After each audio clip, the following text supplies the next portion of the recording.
Elles ont disparu de l'espace public, privées d'école, de travail, parfois même du droit de parler ou de sortir seules. Après le retrait des forces occidentales et le retour des talibans au pouvoir en Afghanistan, la situation a très vite basculé.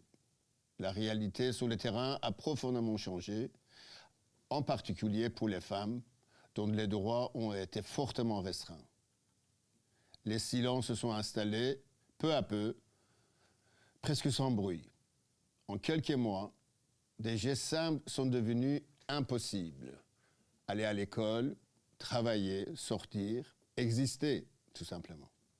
Pour en parler, nous avons le plaisir d'avoir sur notre plateau Madame Laylouma Sadid, journaliste afghane, lauréat de prix Henri Lafontaine, lauréat aussi du Forum international de leadership féminin de l'Union européenne, et à ses côtés, Madame Lucie Baridé, vice-présidente du Conseil des femmes francophones de Belgique.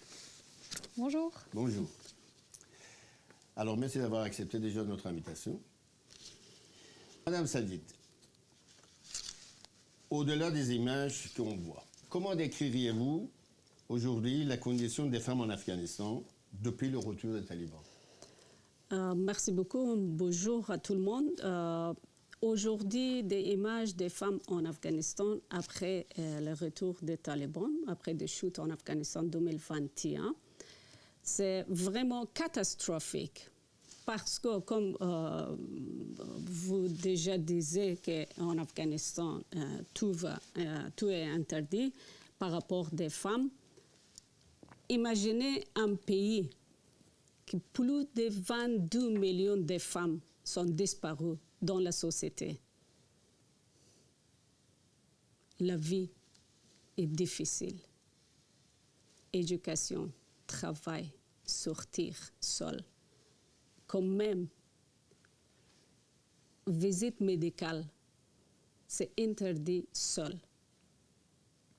Et donc, la vie des femmes en Afghanistan et aussi des citoyens en Afghanistan, c'est pire qu'on a imaginé aujourd'hui. D'accord.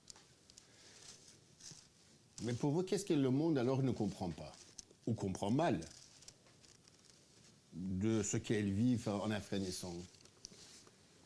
Il y a toujours le monde qui vraiment pas choisir les choses ou le mot que comment penser le peuple en Afghanistan, comment vivre dans un régime qui refusait les moitiés des populations.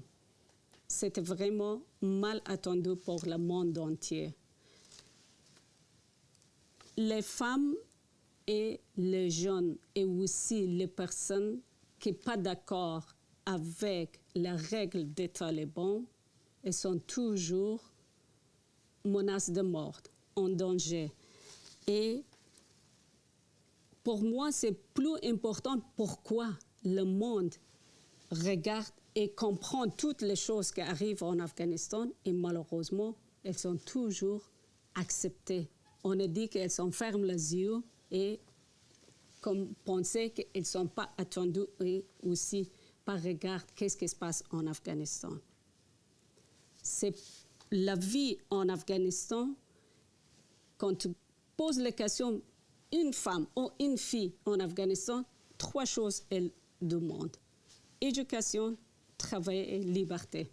C'est vraiment la seule chose. C'est très simple. Mais alors, concrètement, aujourd'hui, à quoi ressemble une journée typique pour une femme afghane? C'est vraiment une bonne question. La réponse est très simple. Les femmes en Afghanistan, en journée typique, restaient toujours dans la maison, rien à faire, parce qu'elles sont interdites de sortir, de travailler, de... Quand même aller au parc, elles sont interdites. On a dit qu'elles sont emprisonnées dans sa maison, comme emprisonnées, que chaque matin, quand ça lève, rien n'a chose à faire. Justement, reste dans une cellule, pour faire les choses dans la maison. Ça, c'est une journée typique pour plus de 22 millions de femmes et de filles en Afghanistan. Madame Barideh, quand vous entendez ce témoignage, qu'est-ce que ça provoque chez vous? Est-ce que ça vous choque? Oui, tout à fait. J'ai vraiment un sentiment d'effroi et aussi je voudrais témoigner de toute mon empathie à l'égard des femmes afghanes. Il y a ici en fait vraiment un mécanisme qui est mis en place par les talibans, un mécanisme d'effacement des femmes de l'espace public, mais aussi de la vie publique. Et en fait, ce dont on se rend compte, c'est que on arrive ici à une forme de paroxysme de l'oppression des femmes, dans le sens où, en tant que femme, on sait qu'on peut subir des discriminations juste parce qu'on est femme, et ce, quel que soit le pays finalement dans lequel on vit. Parce qu'en Belgique, j'y reviendrai peut-être plus tard, mais on vit aussi des discriminations systémiques parce qu'on est né avec le mauvais genre, on va dire.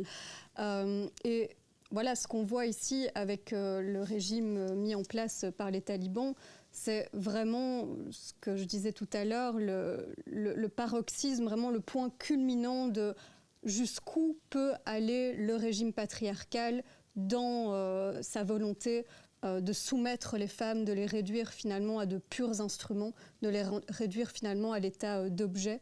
Et donc, il y a le choc, il y a l'effroi, il y a un sentiment de peur, parce qu'on sait qu'on n'est pas à l'abri, nous, en tant que femmes belges, européennes, qu'un jour, il y a un retournement de situation comme ça aussi en Belgique ou en Europe. Justement, Madame Sadit, aujourd'hui, comment les Afghanes regardent la communauté internationale? Est-ce qu'elles se sentent soutenues ou bien est-ce qu'elles se sentent un peu abandonnées?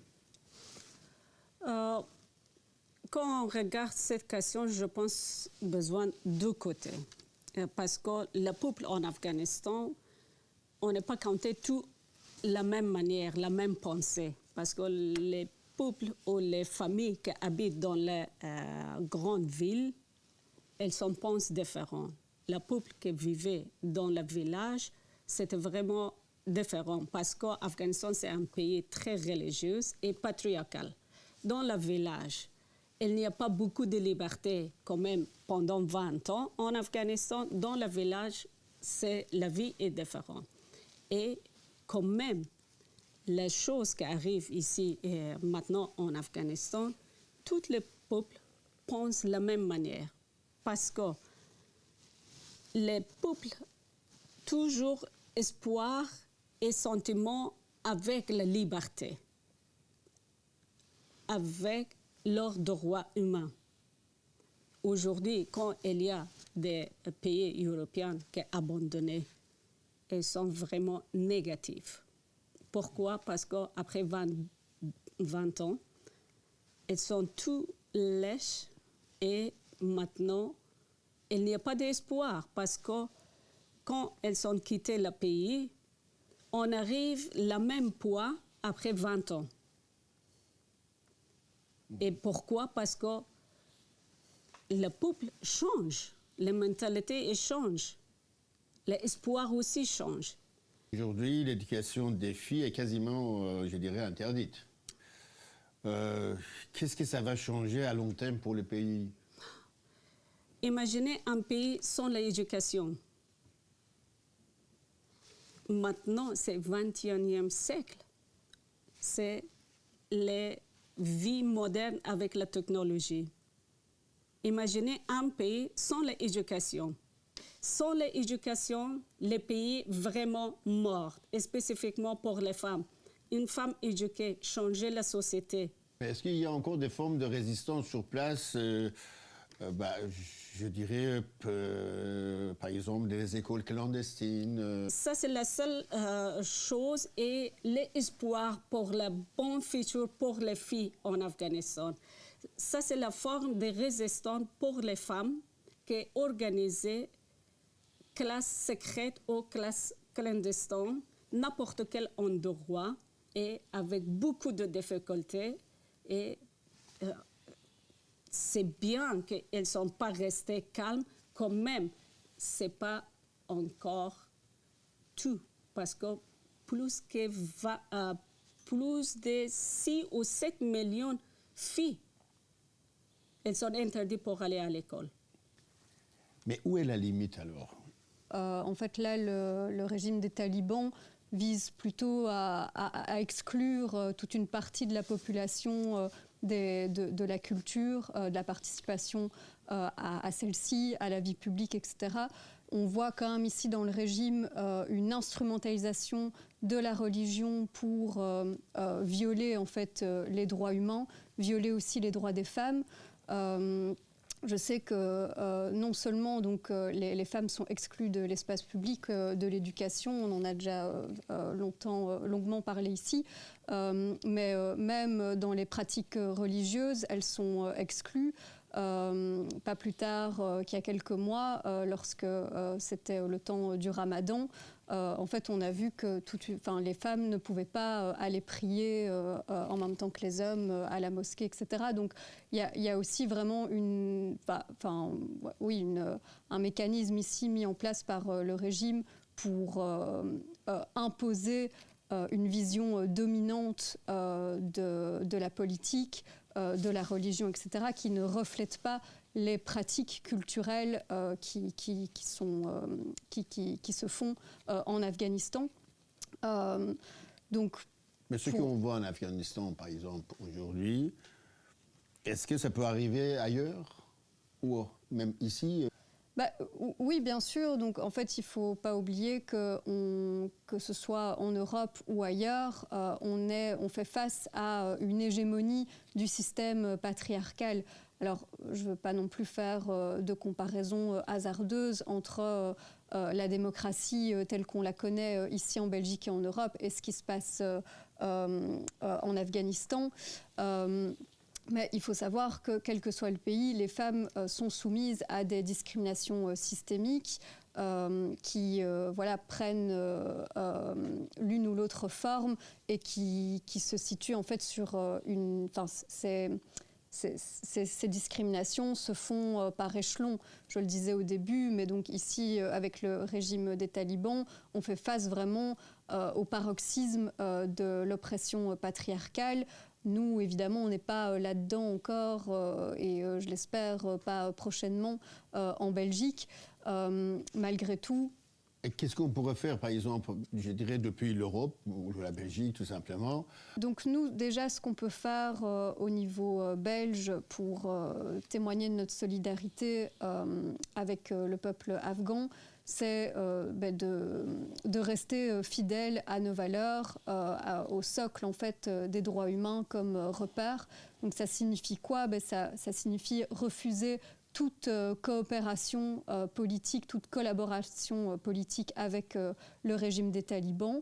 Or, ce n'est pas ce qu'on voit pour le moment. Donc la Belgique a initié une coopération avec 20 autres États membres de l'Union européenne. C'est une coopération administrative avec le régime des talibans pour pouvoir identifier plus facilement en Belgique les personnes réfugiées qui sont en situation de séjour irrégulier ou qui auraient commis des crimes sur le territoire belge et européen, afin de les renvoyer plus facilement, en fait, de les expulser plus facilement vers l'Afghanistan, alors qu'on sait que ces personnes vont être soumises à des répercussions très graves, en fait, de la part du régime.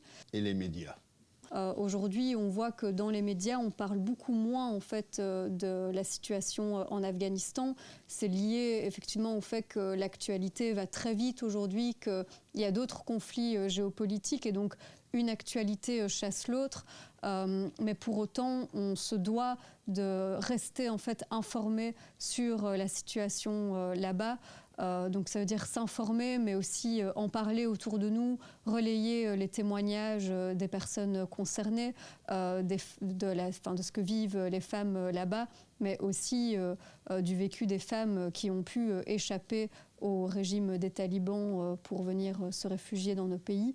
Donc voilà, on doit absolument ne pas détourner le regard et continuer de dénoncer ce qui se passe. Alors, Madame Sadid, malgré tout ce que vous décrivez, qu'est-ce qui vous donne encore, je dirais, l'espoir aujourd'hui? L'espoir aujourd'hui pour les femmes en Afghanistan, c'est vraiment perdu. Parce que les pays qui effacent les femmes sur les doigts publics, qui n'autorisent pas des activités, l'espoir, c'est vraiment difficile à dire qu'il y a un espoir. Quand même, l'espoir pour le futur, oui. Parce qu'un jour, peut-être, tout échange. Les femmes toujours vivaient avec l'espoir. Si vous aviez un message justement adressé au monde, je dirais au nom des femmes afghanes, quel serait-il? Comme un journaliste et comme un ancien diplomate, quand je prends le contact avec le peuple en Afghanistan et spécifiquement avec les femmes en Afghanistan, il y a toujours les choses qu'elles en demandent faire en Afghanistan, c'est prendre l'action. Pas justement à parler. Ça fait plus que 5 ans, on est toujours parlé. Les actions, c'est plus important.